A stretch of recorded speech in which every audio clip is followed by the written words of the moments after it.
Hey everybody, it's Alec here, and welcome to another episode of the Smashing Brands podcast. Today I am joined by, and you introduce Shaan Rais. yourself. Shaan Shaan. Rais. Cool, cool. Well, Shaan, I appreciate you being here, and I'm excited to have a really great conversation with you. Hey Alec, I'm glad to be here. Thank you for having me. It's really integral that we get the information out to the right people and disseminate the power of personal branding. So anyone who's doing anything when it comes to branding, I'm your guy. I'm 1000% open to it. So I was glad to see you reach out. Perfect, yeah. And I'm happy that you responded. And like you said, we're gonna get the right message out to the right people. And yeah, help people be more of who they are and live a better life. So my first question, Shaan, is how do you spend your time on planet Earth? Oh man, I help people with what we call the three E's: education, experience, and expertise get more impact, income, and independence, what we've come to call the three I's. Mm. Being super integral myself, going to events, I always say that my main accomplishment, though, is being a phenomenal or as phenomenal as possible husband and father to my children. I love it. So how old are you now, Shaan? How old? Oh, I'm closer to 50 than 40. Let's just say that. Okay, sounds good. So right now, you're you're very experienced. You've been in the field a while. I'm sure it's taken a lot to get to where you are. Where did it all start for you? Well, let me just go back to day one. I always tell people this, Alec. I say, I'm just a kid from Harlem who God chose to show his favor and mercy through. Grew up in the late 80s, early 90s. You don't have to be a historian to know what took place during that time. Of course, I'm talking about in Harlem, New York, the old Harlem, right? Not the new Harlem. You go there now, it's like Candyland. I'm talking about the old Harlem, right? And a lot of people that I grew up with, they didn't make it, right? And if they did make it, it was dire straits behind the eight ball and a very hard life. I made a lot of bad decisions, suffered the consequences from those, but I believe that God plays chess with people. And he knew that at a very unique intersection of my life, a man could tell me very little. He's very biased, very bitter, very angry. So he pushed the queen and she checkmated me. And that's where it kind of changed for me and became very interesting. I went to college, I got three master's degrees, and ever since then, life has been extremely interesting. And then I've also believed that opportunity and preparation is the perfect cocktail for success. So I was preparing, and then the opportunity took place during COVID. So during COVID, I was serving people at a super high level within organizations, Yeah. and you couldn't speak anymore. So I'm a 99D, 99I. So what does the D mean? The D means I'm not afraid of anything. Plus, my background in Harlem helps me keep the right countenance and not be afraid of anything, right? And then the 99I means I must speak, I must help people, I must talk and relate. If not, that's like kryptonite. So when nobody was able to speak or come into a room, they told me I couldn't speak anymore, I couldn't help anyone. And I figured out how to go live on Facebook. And we did about 450K in less than 90 days. Wow. That was the beginning. Wow. So when you refer to D and I, you're referring to the DISC assessment, right? Yes, I am. Yeah, yeah. I've studied that in the past. So I'm actually, do you want to guess what I am? Do I want to guess? Well, I mean, I haven't heard you speak too much. Tell me too much. You got a great background. I don't know. There's some seed there because there's some systems there. It seems like you might want to support people. So there might be an S that's relative, but it's a podcast, so it's around speaking. So I would say between the I, S, and C, and we'll see, and we'll get more familiar and find out more as we go on. Well, this conversation's about you, not me. So I don't know how much you'll learn on this call specifically, but I am also an ID. Okay, I first and then D for the execution. Got it. Yeah, probably. Yeah, yeah. But anyway, we'll get to all of the great stuff that happened, during COVID and all the sales and all that. But I want to know, like, what was the first major mistake that you made in your life? Oh, the wrong brand. So I accepted the brands that were put upon me. And where Yeah. I come from, that looks like hoodlum. That looks like doesn't get married. That looks like doesn't take care of his kids. That looks like drops out of school. That looks like hangs on the corner. I accepted those brands that were made for me as opposed to a brand that I made for myself. That was the first and most monumental and instrumental mistake that I made in my life. I love this because I've been really passionate about personal branding as well ever since I started in business probably about 7 years ago. And I always said like everybody, even outside of business, everybody has a personal brand, right? Whether you're like in high school, you had a personal brand. You had a personal brand in your family life, in your household. Like you have a personal brand obviously in business, but you have a personal brand as a type of father that you are, when you're not at work. So I want to know like when did you become aware? Like when did that self-awareness come into play? Like, oh, I can actually do something about this. And what decisions did you make in the process? I'm glad that you asked me that question. It's very interesting, and I hope it's intriguing for your listeners and your audience.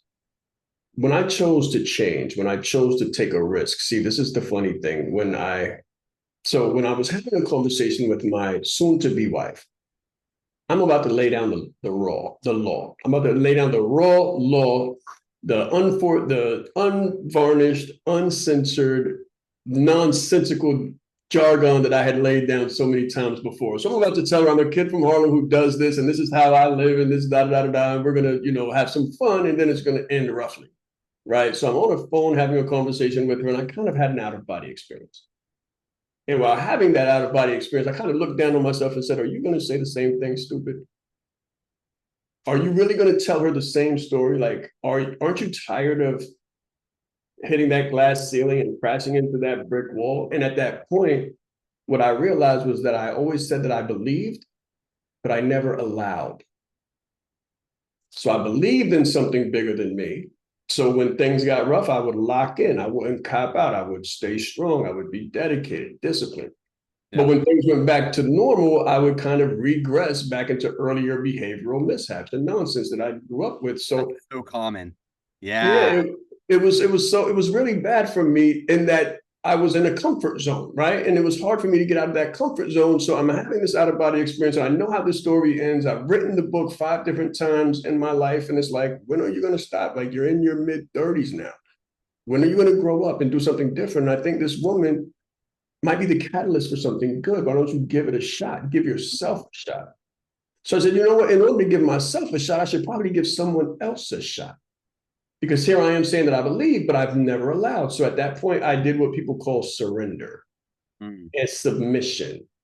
And I kind of tapped out. I got out of the driver's seat. I sat down in the passenger seat and I said, hey, I have no clue what this looks like. I don't know. I don't have the first thing to do. But if you help me change my situation, then I'll go wherever I'm directed and I'll do whatever's required. 5 days later, I got an email. The email said this: if you're a single parent, then we have a scholarship for $5,000. Now, this was interesting for me because I don't notice emails. I come from the era where you throw away phones and you don't keep them for too long. So just me noticing an email was one thing. And I'm like, And I said, is this what they call a sign? Like, is this one of those things they call a sign? Yeah. I said, well, number one, we're not married yet. So technically I'm single and I've got children. So I Yeah. got the criteria. And with the promise I just made, I could show you is $5,000. So a little bit of my old thinking is saying, okay, well, let me apply. And at least if I do it and fail, I can say that I tried. I applied to college, Alec, and let me tell you, that's 3 master's degrees ago, 3 published books ago, 3 million in less than a year ago, and my life has never been the same. Yeah. But it started, to answer the question specifically, it was that DISC assessment that taught me that my assertiveness could be seen as aggressiveness, my confidence could be seen as Arrogance. condescendence, and arrogance, my propensity for speaking and being excited could be seen as never shutting up and letting someone else get the word in. And literally, when I saw that, I saw the reason for all of my failings. My C was like a 3. So I was unorganized completely. Yeah.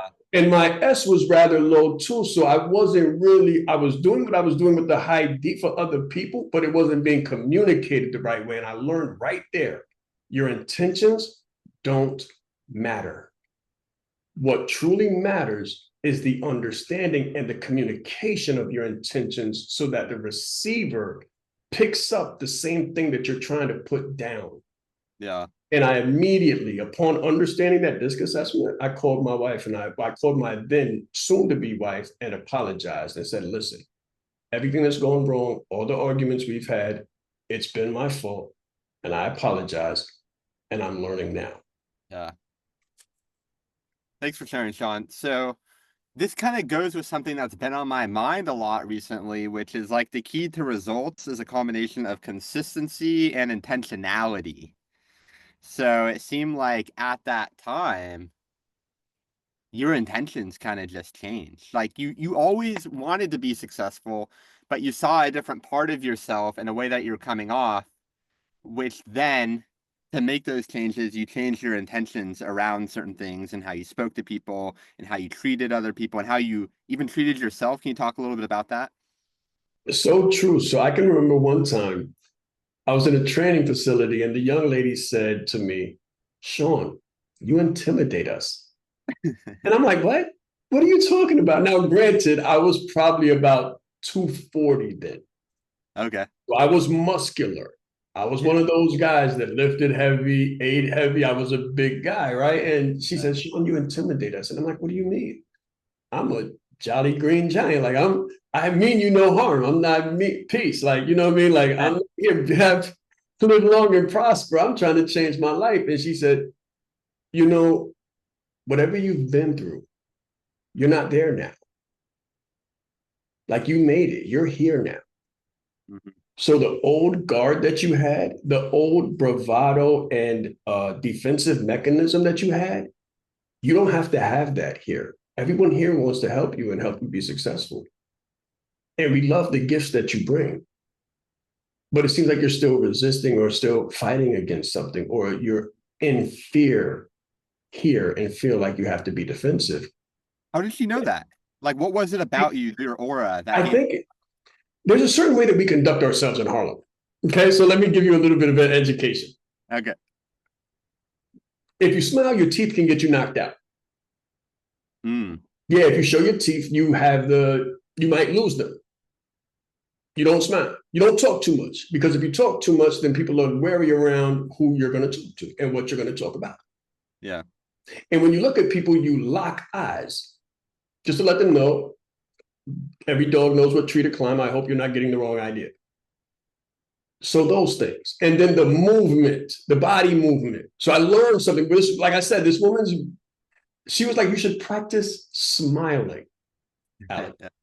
So what I did, literally, what I did was I started looking in the mirror every morning before I went to anywhere. I was like, I was smiling.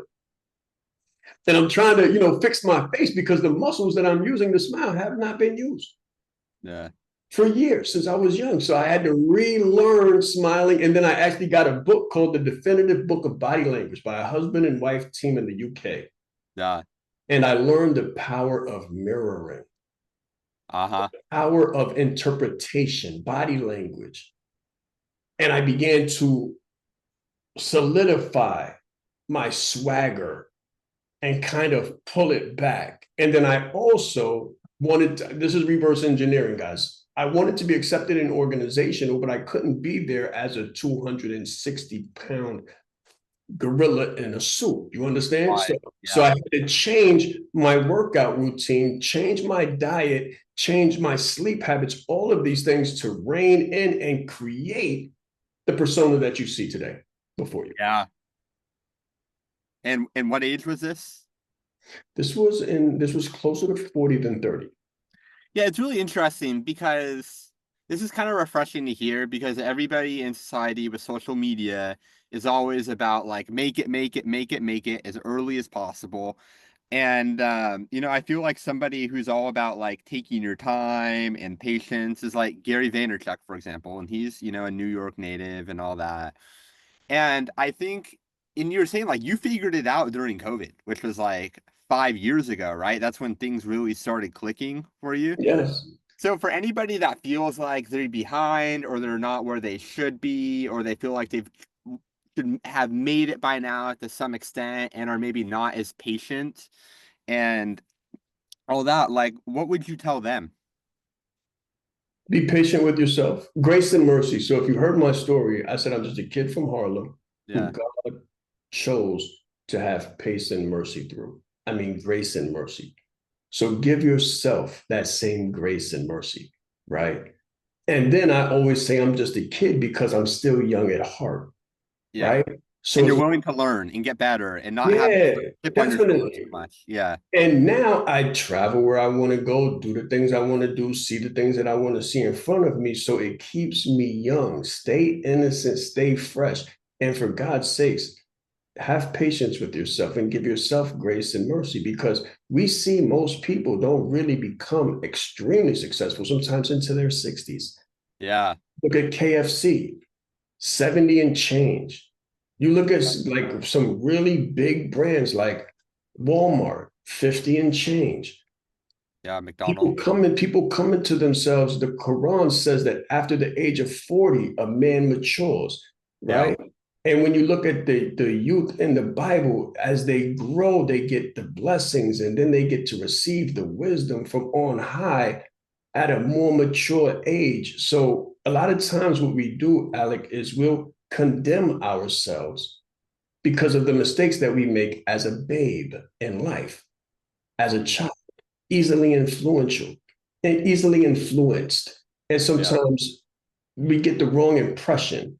And from that impression management, we make decisions. But the prefrontal cortex of our brain hasn't even been developed to step on the brakes yet. So we're all gas and we're all open too. We haven't learned discernment and consequential thinking. So we're all open. We're receiving what we see from the media, from TV, from the news, from the radio stations, for God's sakes. And then we do the wrong things and then suffer the consequences and say, I must be a bad person. No, what happens is the eyes and the ears are the mouths of the mind, and you're just tuned into the wrong frequency. So when you change your dials and you orient your perception towards the right frequency, then you get the right information. You start to make right decisions, and then your life goes from wrong to right. Yeah. I love that. No, I think frequency is everything because the world exists as vibrations. Everything kind of is an illusion. It's all about the energy that we tap into. And I think what's really cool about your story, Shaan, and your career path is that like at that time during whether it was in your mid 30s or you said it was around 40 when you were starting to make these big changes, it was your personal brand. You were adjusting your personal brand. And then how did that tie into how you help people now with their brand and growing their business and stuff like that? Like, how did that whole process kind of take place? I'm glad that you asked me. So the word that we're looking for is assessment. Mm-hmm. Assessment. I began to take an inventory and an assessment of the results that I had gained through the actions that I have taken. And Yeah. I realized I did not like the results. So if I didn't like the outcomes, I had to change the inputs. And the input was me. Yeah. So as I began to change the inputs, I reached back out to the same people that I grew up around and I began to help them change their inputs so they could change their outcomes. Yeah. And I tell my clients this, I say, listen, guys, you don't have to be a 10 to help a 4. You can be a 5 and help a 4. You can be a 4.5 and help a 4. You can be a Yeah. 3, you can be a 3 and a 2, and you can help a number 1, somebody who's on the first step. And what Yeah. happens is they lose confidence because they're like, well, I'm not a 10 yet. I'm not traveling the world yet. I'm not cool with David Meltzer yet. And I'm not this guy yet. And nobody knows my name yet. I haven't written the book yet. And I'm like, listen, you don't have to write the book, write the first chapter or become the first chapter and help Yeah. someone write their preface, help somebody write their table of contents. I, Recognize that you're a yeah. 6 and help somebody who's a 5. So to answer your question, at every single stage of my development, I reached out and helped somebody.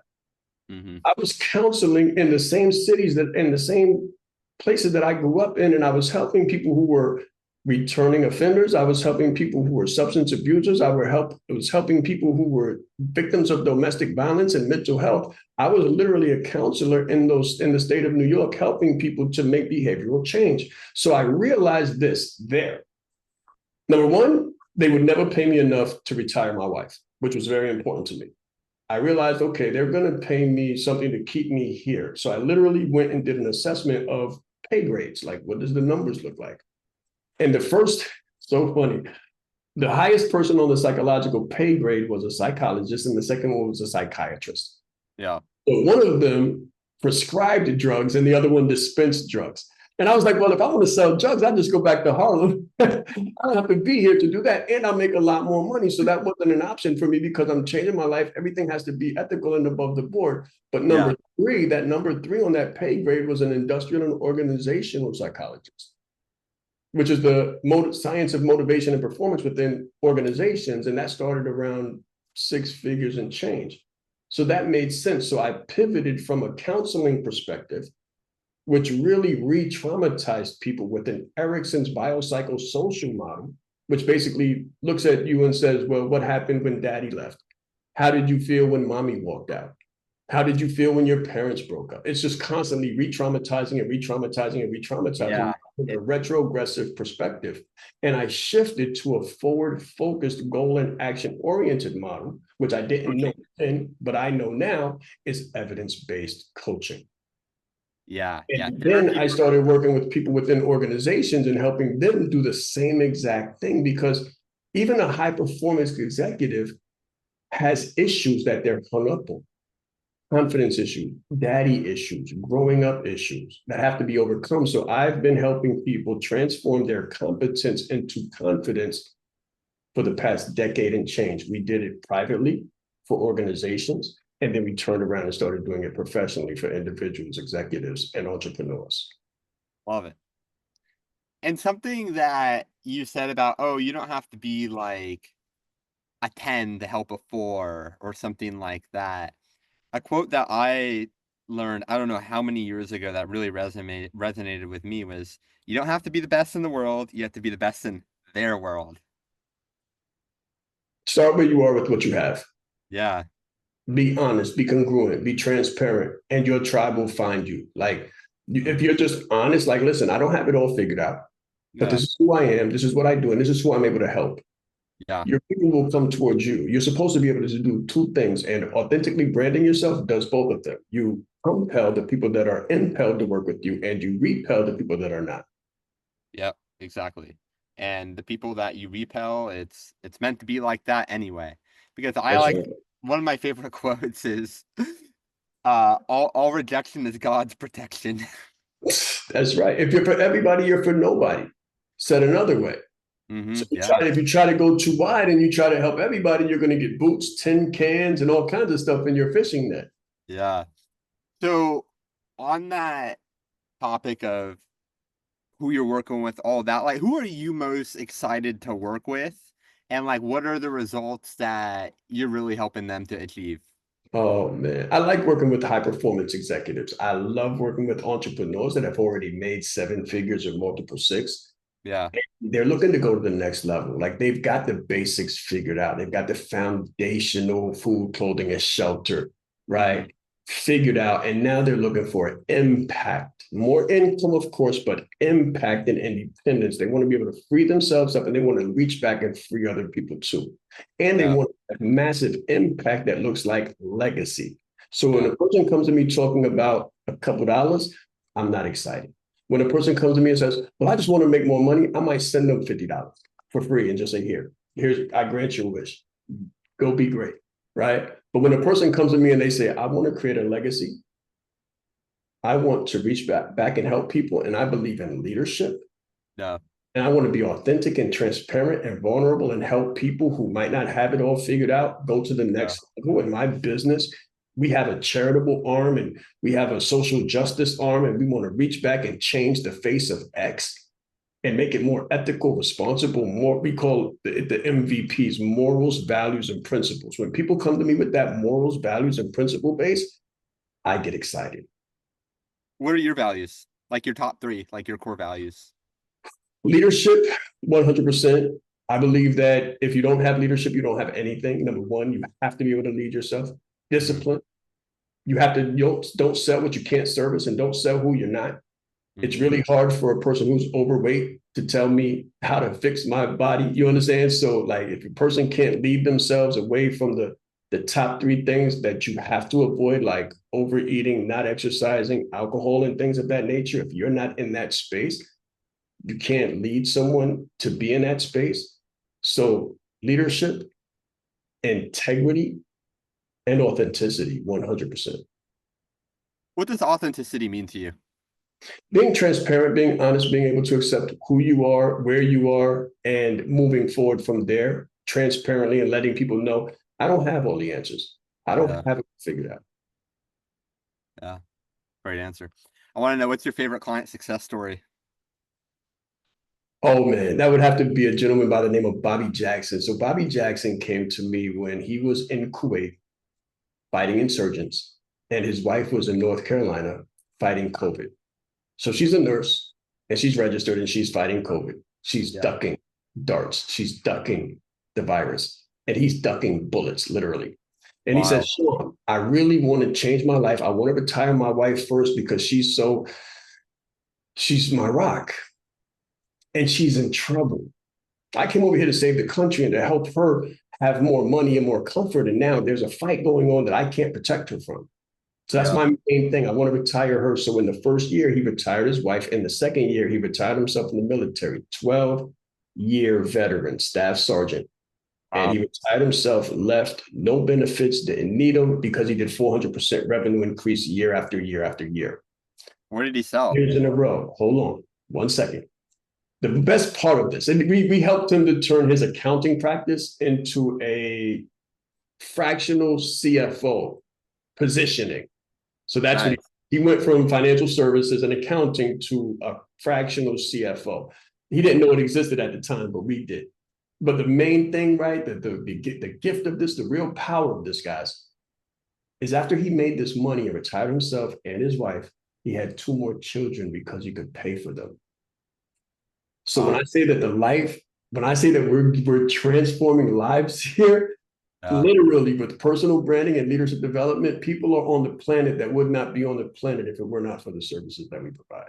So I love it. That's And the main thing that he learned was that he had everything that he needed. He didn't have to be fake. He didn't have to be me. He didn't have to be you. He didn't have to be whoever the big names are that you think of. He literally only had to be himself. So one of the big things that we do is not teach people what to do. We teach them what not to do, and that's be anyone but yourself. yeah. And once that aha moments come, that like unleashes them and frees them. After 20 years or 30 years of being impacted with rules and regulations and false impressions of who they need to be to succeed in society. What was the number one thing that you learned working with him? Patience. Because clients always want, they want the microwave process. They want instant success. They want instant oatmeal. This social media world breeds lack of patience and unrealistic results expectation. So I learned patience working with him and others. I learned patience all the time. It's humbling for me because I'm reminded of who I am and who I was and how I got here. That's beautiful. So one last question for you, Shaan. So let's say it's the end of your life. You're you're much older, and however, there's nothing to show for all of the work that you've done. There's no podcast, there's no book, there's no Instagram, there's no reels, there's no YouTube videos. For whatever reason, it's all gone. But you have a megaphone, and you can talk to the world, and you can leave them with three truths, three things that you know to be true about the world around you. What do you tell them? Brand you, not what you do. Mm-hmm. Be comfortable looking in the mirror.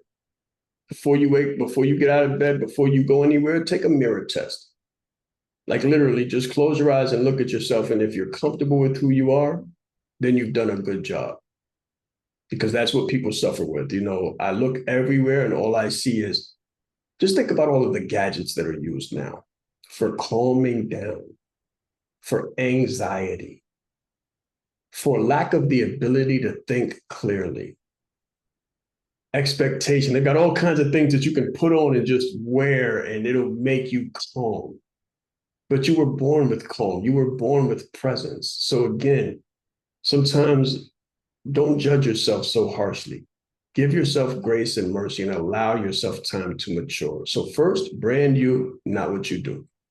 Number two, be calm, be peaceful, and test your, like, it's you versus you. It's not you versus anyone else. Don't succeed. Success by anyone else's standards than your own is not success. Define what success means to you, and go after that. And number three, just do something nice for someone a day. Just do something nice for someone every single day, and you will have earned a pleasant return. I like that. I like all of these, Shaan. Thank you for sharing. And thanks for being on the podcast. Where can the people find you? Just Google me. That's what I tell people all the time. And hopefully, you want to be able to Google yourself. We call that Googleable. And you'll reach out to me. Choose your point of in contact and income. Like, we have so many different places that you can contact us. Everybody's different. So you can go to I am Shaan Rais on Instagram, or you can go to Facebook, ShaanRais7.com. You can go to any of the books that we've written, the 7 Prerequisites to Success, Pathways to Paramount Performance, the BillionDollarBrand.com, brandedlikealeader.com. But really, if you really want to know who I am, just Google me, man. I'm Shaan Rais. I'm a regular guy just like you, made some bad decisions, figured out some things, still got some things to figure out. And I'd love to help you figure out some things as well when it comes to your personal brand and leadership development. Wait, awesome. Well, Shaan, thanks again for all the wisdom that you shared. Thank you for having me. I greatly appreciate it.